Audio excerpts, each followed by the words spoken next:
আসসালামু আলাইকুম। বর্তমানে ইলেকট্রিশিয়ান এবিসি লাইসেন্সের সিজন চলতেছে। অনেকেই কোশ্চেন করে থাকেন এবিসি লাইসেন্স কি। এবিসি লাইসেন্সকে বৈদ্যুতিক কারিগরি পারমিট বা বৈদ্যুতিক লাইসেন্স বলা হয়। বৈদ্যুতিক লাইসেন্স বোর্ড গণপ্রজাতন্ত্রী বাংলাদেশ সরকারের বিদ্যুৎ বিভাগ, বিদ্যুৎ জ্বালানি ও খনিজ সম্পদ মন্ত্রণালয়ের অধীনস্থ। এবিসিকে বাংলায় ক, খ, গ বলা হয়। এ হলো সর্বোচ্চ মান, বি হলো মধ্যম মান, সি হলো নিম্নমান। ভোল্টেজ অনুযায়ী এ হলো হাই রেঞ্জ অর্থাৎ 440 ভোল্ট থেকে যে কোনো হাই ভোল্টেজের কাজ। বি হলো মিডিয়াম রেঞ্জ 220 ভোল্ট থেকে 400 ভোল্টেজের কাজ। সি হলো লো রেঞ্জ আপ টু 220 ভোল্ট অর্থাৎ হাউস ওয়ারিং এর কাজ।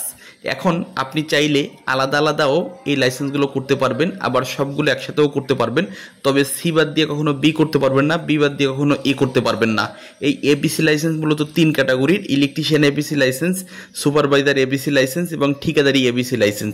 যে সকল ভাইরা জেনারেল লেখাপড়া করেছেন, ইন্ডাস্ট্রিয়াল সেক্টরে জব করেন, আপনারা ইলেকট্রিশিয়ান এবিসি লাইসেন্স করবেন।